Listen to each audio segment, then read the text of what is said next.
This week on Brian's World, I got a special guest. Look, you already see him in the chat. And if you see him in the chat, you probably seen him on YouTube because he has over 250,000 subscribers of probably mostly crazy batshit Chiefs fans like myself. You know him as How About Those Chiefs? Cole, that's your name, right, Cole? Yes, sir. Good. I just wanted to get that right. Excellent. How you doing today, Cole? Doing great, Brian. Thanks so much for having me on, man. I'm always down to talk Chiefs or football or I guess wherever the conversation takes us, but heck yeah. Yeah, man. So, I kind of like to, I want to get to know you a little personally. So, you're from Kansas City? Are you from around the area? What year did you graduate high school? Yeah, sure. I was born in Kansas City, Missouri. Lived Missouri side for a little bit, Independence, then ended up moving to like KCK off Strawberry Hill. Ah, Our neighbor got hit with some bullets. Their house did, not them. And my parents were basically like, yo, we got to get out of here. So we moved to Baser, Kansas, Baser Linwood, kind of by the Legends before the Legends was there. So that was all farmland, about 20 minutes away from Lawrence.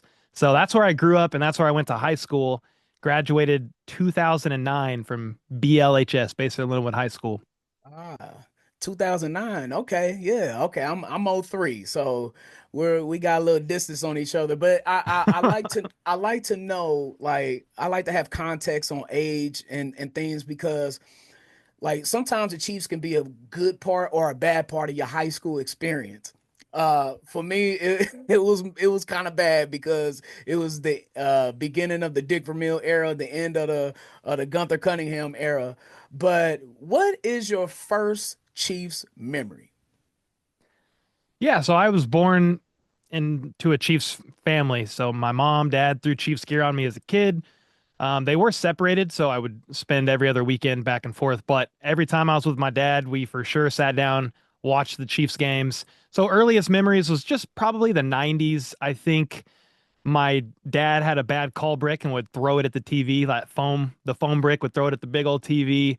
And then Derek Thomas was really one of my earliest childhood like standout memories. Not necessarily one game in particular, but that was a guy we had his jersey. We cheered him on. We were trying, when the offense wasn't doing super well, we were like, all right, Derek Thomas is going out there and he'll get the offense back out on the field shortly. Yeah, many times he definitely accomplished that. Definitely my favorite player growing up. Probably every Kansas City's favorite player around our age growing up. If it's not DT, maybe Tony Gonzalez or maybe a Jamal Charles or so. Um, but now, of course, King Patrick is on the top of the hill. But what season do you remember actually like paying attention for the first time? Like, oh my God, I'm all the way in. For me, I'll give you context. For me, it was a 92 season. At the end of the 92 season, we swept the Chargers, but they beat us in the playoffs 17-0. So then we had to go out and get Joe Montana and Marcus Allen in the summer of 93. So that was really the first season where I really was all in on the Chiefs. What was yours? Yeah, I think when I was old enough to start taking the fandom a bit more serious was probably the early thousands, just from an age. I was about 10 by that time. So you're talking Trent Green era is really when I started paying more attention. And that was a lot of fun with Tony G. And that was kind of my earliest memories was Derek Thomas. But then when I started paying a little bit more attention would have definitely been in the early thousands. Yeah. Yeah. Now, being a young man and trying to like the Chiefs at that time, look, it was not the easiest. Are you a Madden player? I did grow up playing Madden, but I'm not good, so I don't Okay, play anymore. understood. I get it. But playing with the Chiefs on Madden, for an example, that was just a salute to the team for me because I can't pick anybody else. I can't play with the Jets. I can't play with the Jaguars or the Lions or whatever. I can only play with the Chiefs. But I know it was a hard time and you face some hard arguments and conversations in a fun way, like amongst your peers, or if you're in a social gathering, whatever. Because everybody was not Chiefs fans, despite what young Chiefs fans think today. In the 2000s, it was rough. Can you talk about some of the memorable arguments that you might have had, or what that experience was like? Being that age and trying to like be a diehard of a Chiefs team that wasn't hitting on all cylinders yet. Yeah, I think that was part of the blessing, I think, of living in Kansas City. Just you always had Chiefs fans, and even if it wasn't great, I mean, yeah, you might have like the occasional person who's like, "Oh, why are you wearing that? They suck right now." Well, it's like I don't know. I always wore a Chiefs jersey. Like there's no we didn't have NBA. I mean, at least when I was around, they didn't have NBA. Like, yeah, the Royals, but really all we had was the Chiefs. So just every year, man, I didn't really have any crazy arguments or anything like that because it was Chiefs country, man. I mean, really. So we rocked with them, but yeah, there were phases of time where it was less exciting to watch. And my dad was sometimes a little bit more checked out than other times as the years went by. And that's who we watched the games with. So we would scream at the TV and then regret that we screamed at the TV for 3 hours and then go about our business until the next Sunday. Can you dive into that a little bit more? I like because I'm like football is family to me, and Yeah. the reason that I'm such a diehard Chiefs fan is because of my father, my pops. The same sort of the same thing with you, and I know like we had our rituals, we had just certain things that we would do. We would just always look forward to Sundays in the fall. Kind of explain what that atmosphere was like growing up in your household. Yeah. I mean, every Sunday we just knew that the Chiefs were going to be on. And we actually, with my stepmom at the time, we went to Mass, Catholic Mass. Came home, my dad was already on with the TV, so mass was like 11:15 to 12:15. So I was like, gosh dang it, we're gonna miss like the first quarter. And so we would get home, my dad would have it on, we would just jump right in. And I mean, some of the most fond memories were of my childhood with my dad and really also my two brothers that I don't see as much anymore just because of life. But yeah, that like anytime we all watched a Chiefs game, we all sat down and got to do that together. So that was probably one of the fondest things of my childhood. And then we would play Madden too. Like we would play Madden 99, 90, 97, 01, and my dad would play with us. So we definitely didn't know what we were doing on Madden, but we loved to play and have fun and try to beat our pops every once in a while at the game. I love it. Okay, so let me take you to I don't know, I kind of like to perseverance is one of my like favorite characteristics of people. Like that's something that I like in movies and stuff, just to see people kind of battle from a hard time and come out on top. Um in 2012 with this Chiefs team, do you remember what happened that year? Oh yeah. Belcher, Oh yeah, lowest of lows. All yeah, I mean all of that it. I mean that was just like that's the that topped it all. yeah, yeah. Worst way to end the season that was already just what, 2 wins that year. Yeah, 2-14, a 2-14 season.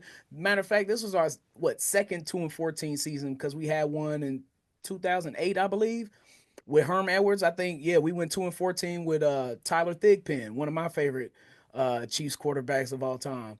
But what was your what was your outlook on the Chiefs? Did you seem hopeless? Uh, what were you thinking at that time? I know you were a very young man, but like a 2-14 team and the Chiefs are at the lowest point in franchise history. What was your feeling like as a Chiefs fan? Yeah, so around that time as I was traveling internationally with the missions organization. So I was gone for the majority of a couple of those seasons right there, but all you could do back then was if you didn't have it on the TV, I was just looking it up online. How did they do? How was it? You know, I might have been in the Philippines and Scotland and Ireland, Honduras, wherever, but I was trying to look it up and see. And every time I'm like, dang, another L? I'm like, this is insane. And then obviously at the end of the season, um, when that went down the way that it did, it was definitely it was not great. It was pretty discouraging. You know, I try to always rock with the Chiefs, and I always wore my attire and apparel, and would stick it through to the extent that I could during that season of life. But yeah, the next year is when things started to turn around, I guess. But like we didn't know at that point in time when Andy Reid came to town how much would actually change. I'm gonna take a pause in this Chiefs conversation. Did you just say you were on faith missions? Yeah, like did some mission work for a few years. Yeah, Okay. I did. How important is your faith to you? It seems like it's centered in your life. Yeah, man. I wasn't raised in a, I mean, I was raised Catholic with my stepmom, but wasn't really raised outside of that in like a Christian home. and I kind of found Christian faith on my own after I became a teenager. Parents got a divorce and some other stuff, so I was just searching. So yeah, I think faith was always important, especially as I got older, and then it became important enough that yeah, I ended up doing that on a more serious level for a few years after I graduated high school. And I used to just travel around basically with like a strength team, and I did nobody would get this, but I did like hip hop music and then martial arts at the shows. So yeah, that's what I did for a few years there. And yeah, I think it's always important. There's always got to be something bigger than yourself, right? And worldviews can clash. I get it. Not everybody is a believer and stuff like that, but that's what kind of grounds me, keeps me motivated as a husband and a father, and then also keeps me just grounded and humble, even if I'm going crazy sometimes after a Chiefs win. Yeah. Like it's bigger than football. It's bigger than all of that. And part of my responsibility as a husband and a father is to provide for my family and kind of hold it down for them. So yeah, over the years, it's looked different, I think. And as I get older, I've calmed down. Not the youthful zealot yelling at the rooftops or anything like that. But yeah, it's definitely important. Man, I sense that about you. You got a very calm demeanor. You seem, like this all the time. And then you mentioned that, and it sparked something in me because my pastor's wife, she goes to Africa all the time and trying to strike water for different villages and all that type of stuff. And I know, like, with me, especially with football, we mentioned football, family, and faith. Faith is the biggest one out of all of that. Let's be clear. It's faith, family, and football. But I think all of those things, they to me, it goes hand in hand. Especially like on the football field too. You'll see players praying. Some players are really spiritual. You'll see before the anthem, some players get emotional or whatever. Um, how has your faith integrated into your football life, and how do they mix? Yeah, that's a good question. I think the competition was always just, all right, football, church. Uh, it helped. I'll say this: it helped when the Chiefs started getting better because the games were later, so Yes, that it was yes. never a question. Now, I pretty much just went to church and then would watch the games afterwards. But yeah, I don't know. It's not really doesn't really compete anymore in that regard. I think I this is kind of just the job now for me, and I don't mean that in like a bad way. But when you do this for a living and just cover them all day, every day, I do try, especially during the off season, at least on the weekends, to check out a little bit and not focus as much on football. But during the season, I mean, Sunday's just that's a big day, big work day, big game day. So I don't know if those two things really intertwine, I guess, a ton on Sunday, other than we go to church, and then we know, hey, after that, we're coming back and we're going to watch some Chiefs football. Now, what you said, though, it's always interesting when you just get back into like the behind the scenes of football and that the Chiefs have a chaplain. A lot of those guys are going to services and stuff like that. I think it's on like a Saturday and stuff like that. But there will be random Chiefs players like show up to churches in the KC area, obviously in the off season. So yeah, very, very integrated. A lot of those guys are probably either grew up faith-based or are now still. And the owners are on top of that also, the Hunt family. Yeah. Yeah, I know QB1. I know he's all in on Jesus Christ. My last question before we dip up out of here and get back into our Chiefs conversation. This is this may be something that I share with a lot of Chiefs fans, but going to church, I was always conflicted. I'm like, oh, I want to see. I remember in '98, it was Chiefs versus Cowboys. It was the last game at Arrowhead. I think it was Marty Schottenheimer's last game coaching with the Chiefs at Arrowhead. And I did not want to miss this game, but we had like after church service or whatever. Do you ever feel or have you ever felt conflicted? This is probably a question for you when you were younger, like as a kid. Did you ever feel conflicted about, oh, I'm here, I'm praising the Lord and we loving Jesus, but Elvis Gerback and Kimball Anders is out here balling. I need to see it and I'm missing it. Have you ever felt conflicted like that, like me? Yeah, I felt that for sure when I was younger because we would go to mass and my dad would stay. So that was I'm like, dude, I want to stay. but like, but like my it was important, even if my dad's not really like a man of faith, but he was always like, well, you need just go. You need to do what is important to you and your convictions. And that's what I've always appreciated about him. But also like as I got older, we would just go to early service. So it was never as much of a conflict. Yeah. Um, all right, man. That was a fun conversation. I'm gonna dip back into the Chiefs now. I want to fast forward to 2000. It's January of 2017. Big divisional playoff game versus the Steelers. Matter of fact, it was snowing ice all over Kansas City, and the damn game got moved to night.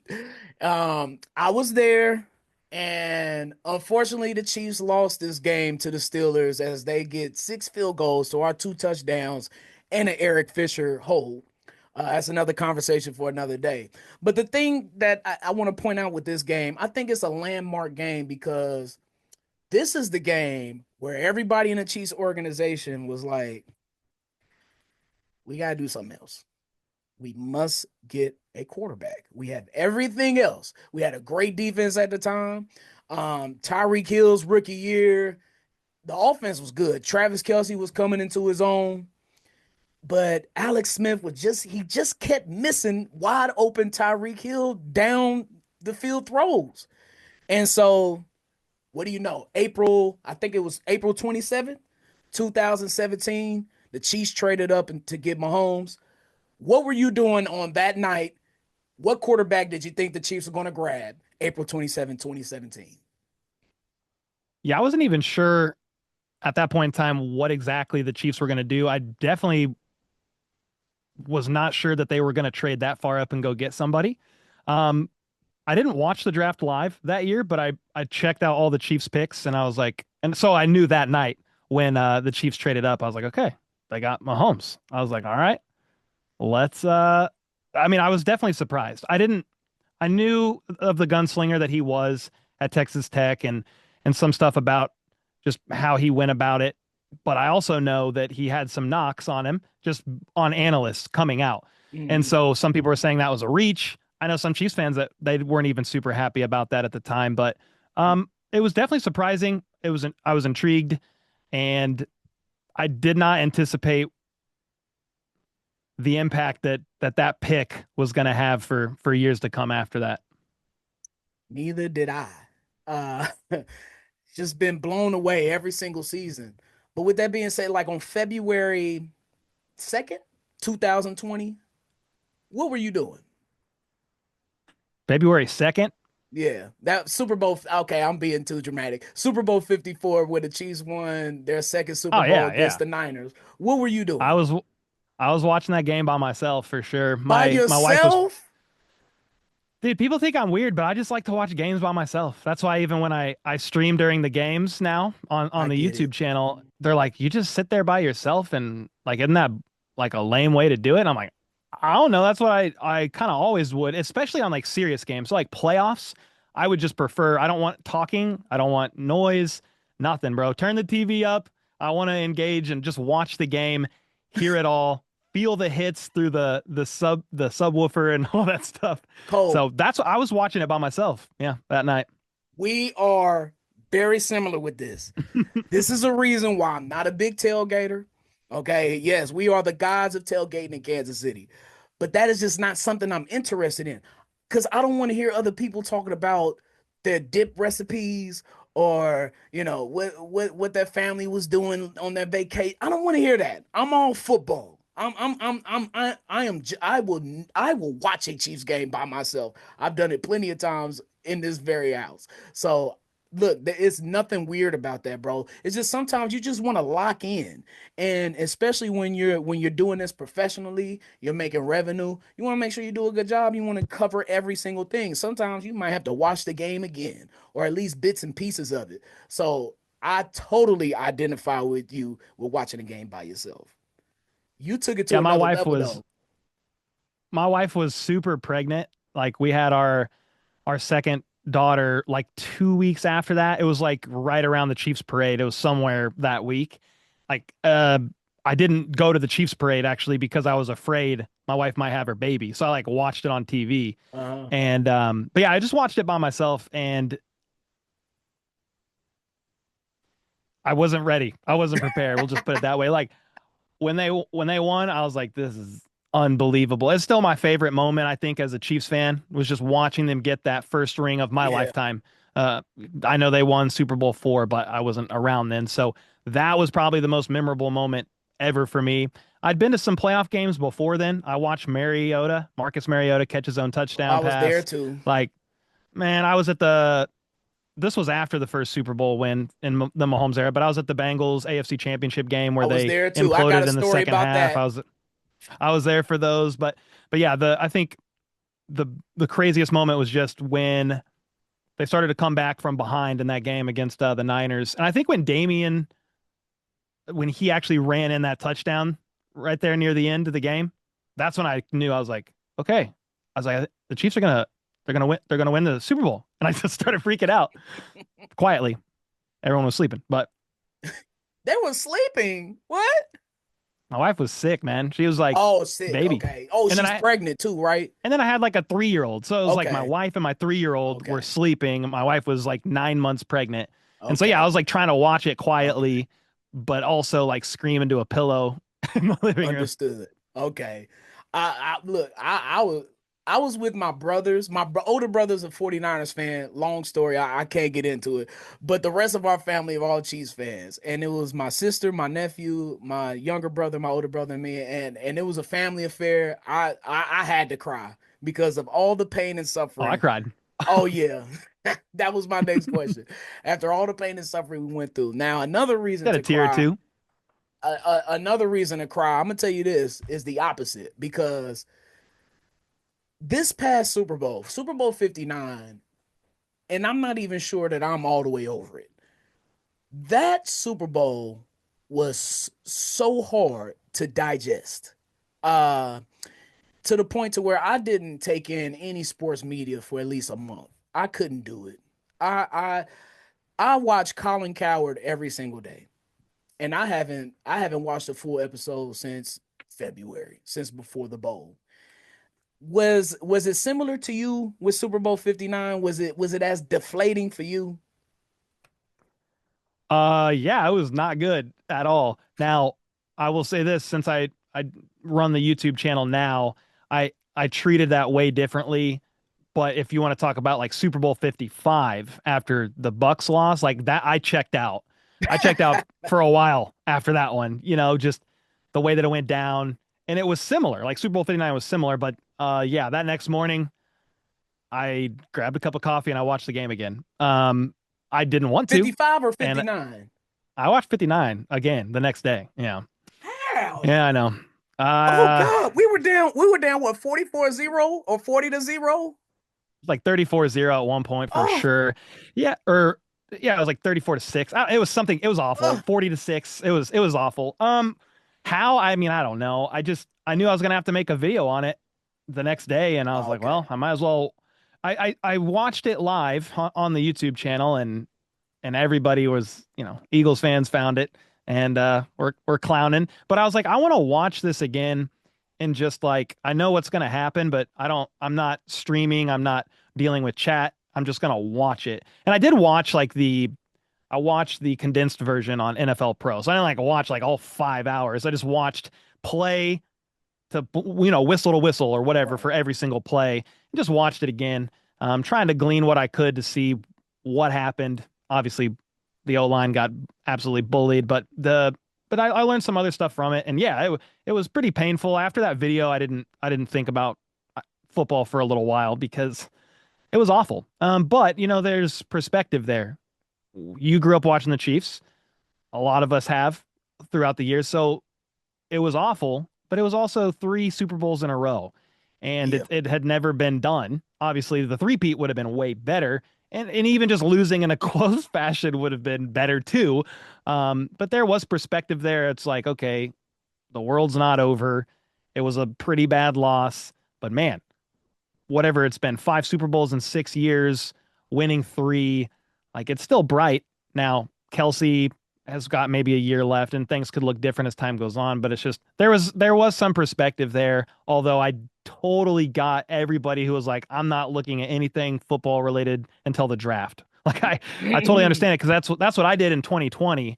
I was like, I don't want to talk about. I think I worked from home the next day. I called my boss. I was like, can I work from home, please? I don't want to talk to nobody. Man, I'm thinking about 55, and it's like I think going into that game, it was so many things bad that was happening. First off, you had the unfortunate car wreck with the young girl as the Yep. Chiefs were getting ready to go to Tampa Bay. That happened. The offensive line, of course, both tackles get hurt, Yep. decimated offensive line. So it's like going into Tampa Bay, I kind of figured, I'm like, ugh, I don't know, man. They got a good defense. They want some payback after we done showed out on them. Week 13 or 14 of that season. I can't remember what it was, but the Chiefs stomped a mud hole in them in the first half. They That was a actually crazy came game. back in the Yeah. second half. Tampa Bay came back. Like we were winning by like 21, I think, at the half, but they came back and almost won that game. So there was a sense of worry for me with the Chiefs trying to beat the Buccaneers. And it's Tom Brady, bro. Like going against him in a Super Bowl or in a dying situation it's hard to beat that man in those situations. But this Super Bowl with the Eagles is like, okay, this is similar to the team that we beat 2 years ago. Our team, I thought, may have been a little better, um, but that was not the case at all. They were better. Schematically, they were better.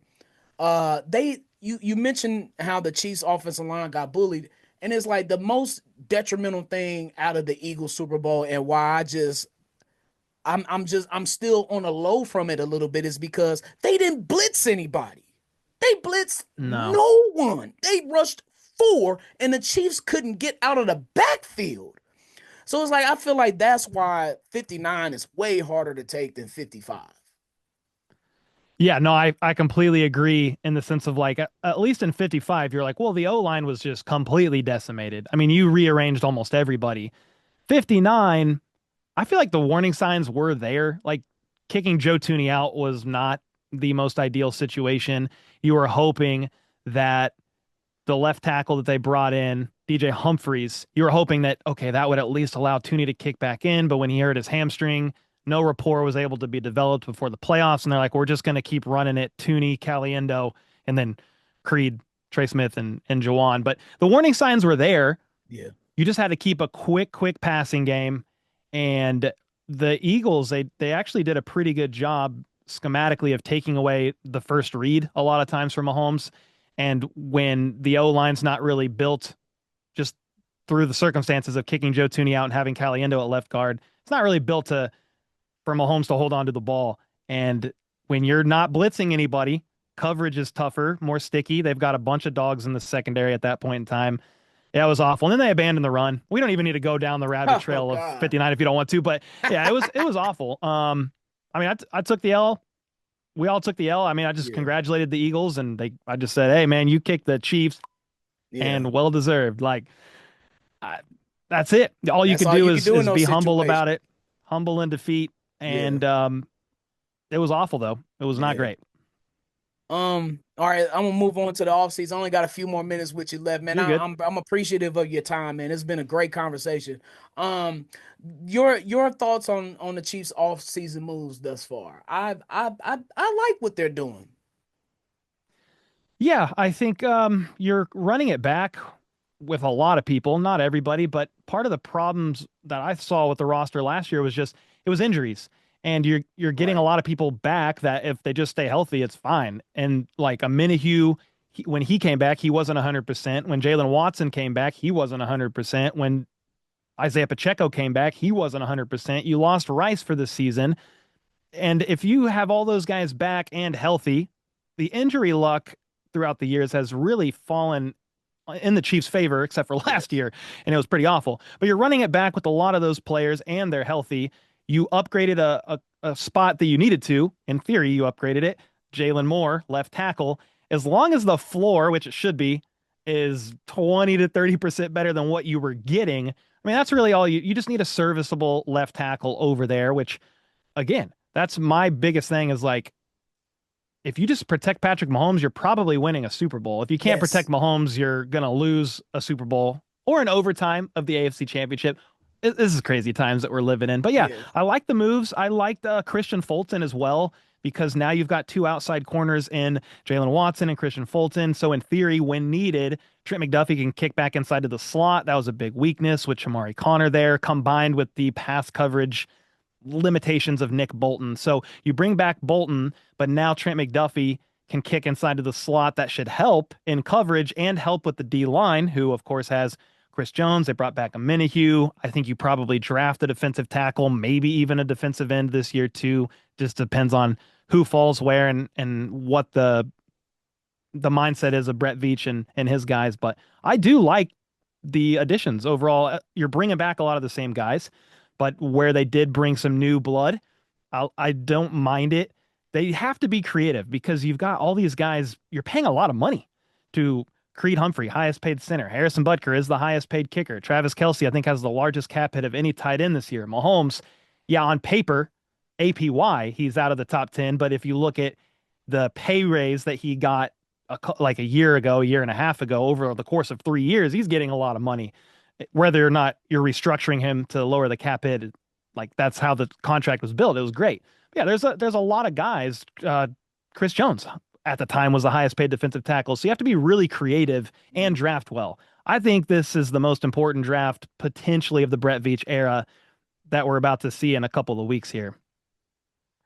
Yeah, you make a lot of great points, and I agree with them 100%. What are your thoughts on what they do with this pick? I'm a fan of trading back and collecting more picks to get some more depth. What do you feel like they're gonna do?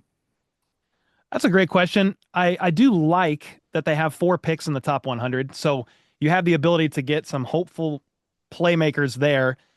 I just think you need two or three guys that can contribute this year on the roster, probably defensive line. If the right offensive tackle falls in round one, like I'm for it.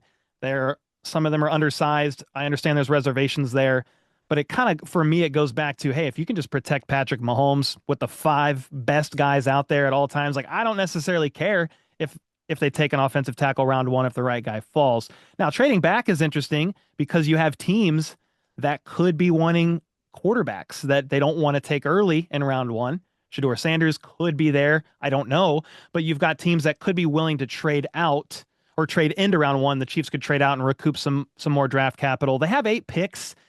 They've taken 7 the last couple of years, I think 10 in 2022 after the Tyreek trade. I'm kind of open to whatever I guess they want to do because they're going into the draft.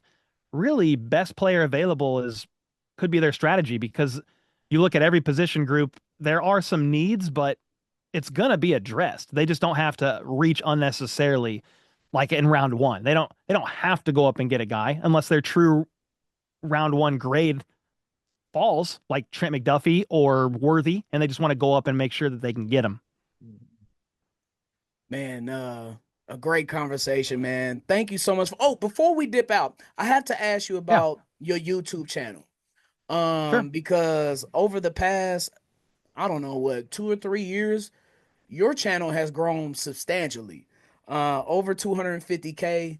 And this is just a general question, just for all content creators.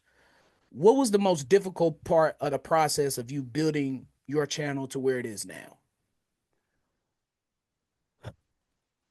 I will say this, when I started YouTube, the YouTube channel, I never thought it would grow. Like I was like, oh, I might get like 50 to 100 views, but I just wanted a creative outlet. I was a videographer, photographer by trade, was always making content for clients, and I was working a full-time salary job at the time as a lead videographer, and I was like, I just want like a creative outlet just to do something different. I've been a Chiefs fan. Let's start talking about the Chiefs. But like all the examples I saw, and there's still people I'm friends with, like I didn't know that it was possible to do what I did. Like I had no idea it was going to happen. I will say this, when I was working full time, I was waking up at 3:50 in the morning and working on a YouTube video for 4 to 5 hours and then going to my day job. It was a very exhausting process that I could not sustain long term. And my wife was kind of like, hey, you need to either dial back YouTube or quit the day job because we can't keep doing both. Because yeah, I was working a lot of hours and I was exhausted at 8 p.m. I was about to go to bed because I had to get up at 3:50. It was like so tiring. But yeah, I made the leap I think it was like September of 2022, and I only had 20,000 subs at the time. When I say only, like that's still a good amount, but Yeah. I didn't know that that would be enough to necessarily sustain a living. And yeah, I didn't anticipate the growth. So I think just staying faithful and just keep continuing to get better 1% every single day in my videos, whether it was editing techniques, title, thumbnail, or just knowledge of the team. Like I grew up a Chiefs fan, but I never followed at such an intense level, Mhm. season in, out, off season, like any all year round. Like I would just look at growing up, we would look at the injury report and be like, okay, this person's playing or not playing, and then we just watch the game. Like that's what my dad did, so that's just what I did. I never followed at such an in-depth level until I got probably when I had my daughter. I started following a bit more seriously, and then obviously when you start the YouTube channel, it's like, okay, there's a lot to this that I didn't know at the time. Man, inspiring it is. I think you've just given a lot of creators or people who's listening and tapping in a little inspiration, a little faith to try and do something on their own through your story. So inspiring, man. Thank you so much for your time, your energy, and now look, now you're one of the most trusted voices, for the Chiefs on the net, especially on Twitter, man. You definitely leading the way. So we appreciate the work that you've done, man, for covering this team and your creativity. And I thank you for your time and joining me on Brian's World, man. It was a great conversation.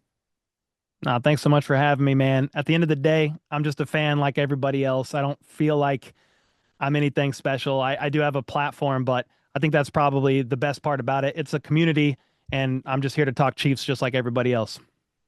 Hey, yo, make sure you hit them up. How about those Chiefs on all social platforms, especially on YouTube? Cole, thank you so much, man. Have a good one and be a blessing. Sir, thanks, Brian. Appreciate you, man. Man, I want to thank my guest Cole from How About Those Chiefs for blessing me by coming on the pod and tapping into Brian's World. That was a great conversation about faith, family, and football. You gotta love that. But before I go, I do a motivational minute on my show, Hustle and Shine in the Morning on Hot 103 Jams.